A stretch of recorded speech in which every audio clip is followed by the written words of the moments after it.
Hello! This is StopFake News. We disprove fake news about the events occurring in Ukraine. And we are Lina Sohonyako and Margot Gantar.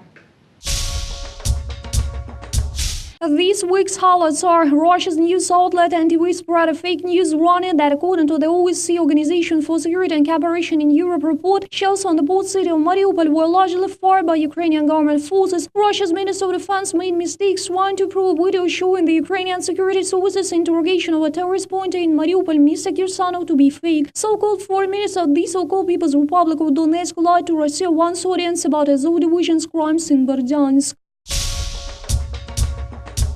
Russian NTV's official website released a news that quotes in particular a statement by Leonid Slutsky, chairman of the State Duma's Committee on the Commonwealth of Independent States, running that, according to the OSCE, shells which would hit the port city of Mariupol were largely fired by Ukrainian government forces. According to Slutsky, assault on Mariupol is another provocative move by Ukrainian armed forces aimed at casting the blame on the insurgents and ultimately disrupting the Minsk Accord, and the information on shells fired from Ukrainian positions is shrugged off, which is meant thus to lead other Assyrian and point a finger at Moscow again. But the official website of the OSCE states the opposite, and the special mission studied the crater, and the initial estimate showed the damage was caused by Grad and Uragan rockets. According to the examination of the impacts, Grad rockets were fired from northeastern direction from Oktyabrski district, that is 19 kilometers to the northeast of the Olympiyska Street, and Uragan missiles came from the east from Zaichenko settlement 15 kilometers to the east of the Olympiyska Street, with both territories under the control of Donetsk People's Republic.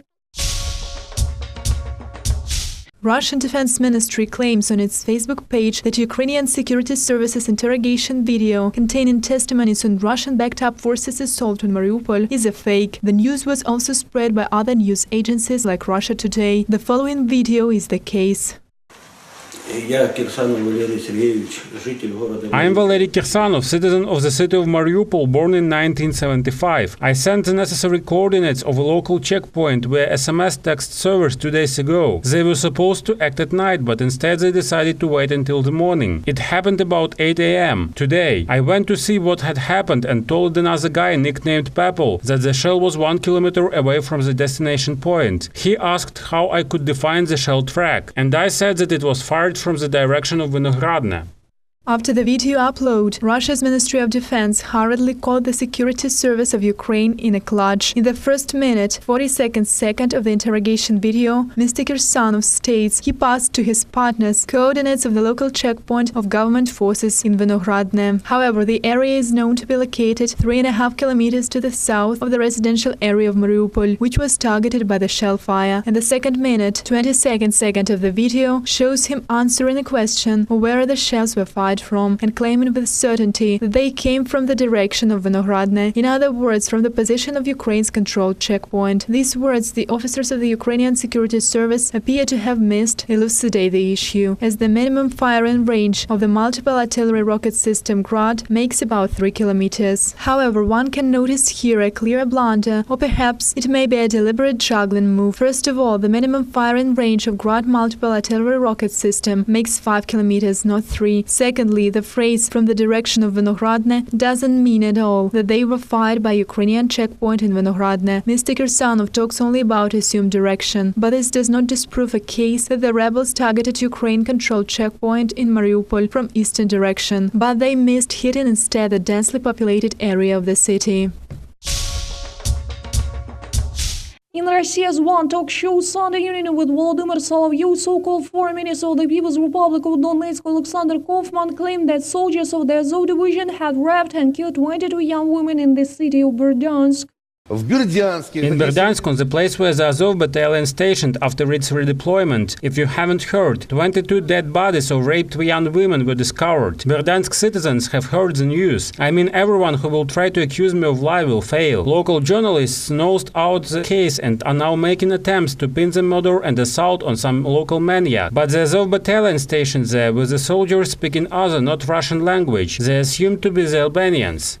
Firstly, Berdan's journalist community was first rocked with such much publicized crimes after Russia's one report. Secondly, spokesman of the city police department Igor Uretsky claims that the statement to be a total lie. We have not received any statements on the claimed crimes so far, emphasized Igor Uretsky. There have been no rape or murder cases registered. If anything like that had happened, the crimes would have been evident. Therefore, being of sound mind and memory, insists this information provided by the Russian news outlet contradict the real state of things.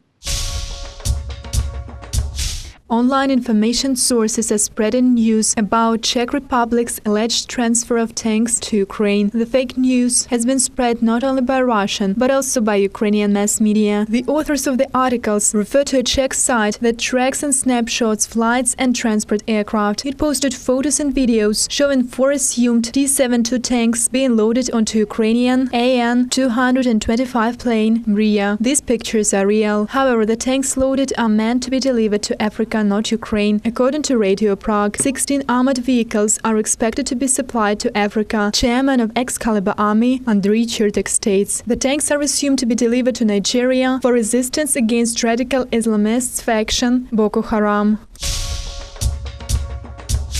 On the 20th of January, news agency RIA Novosti published news running a Finnish tourist agency. Russian tourists allegedly whose the first Finnish tourists will visit the Crimea by September of the current year. However, managing director of the company, Peter Holst, outright rejected the statement. The sanctions imposed by the EU on Russia ban any tourist activities of commercial firms in the Crimea following the EU's stance. The peninsula is announced an annexed territory occupied by Russia.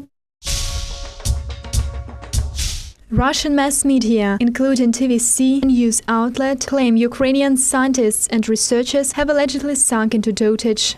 The Black Sea is an object of artificial origin. It was dug out mainly by ancient Ukraine settlers. According to historians, they did it out of envy. Other nations had access to the sea, while they had none. As a result of harsh labor of many generations, Ukraine finally got the so much desired water reservoir. But one can hardly imagine what they needed it for: to bath and wash clothes. Due to repeated bathing and washing, modern Ukrainian historians state there is a high level of stink damp contained in the lower layers of the Black Sea. Apart from statements by the before-mentioned historians, which are rather important, another proof of the sea's artificial origin is linked to the origin of such mountain ranges as Caucasus, the Crimean and Turkish mountains, which are said to be heaps of soil separated from the huge ditch.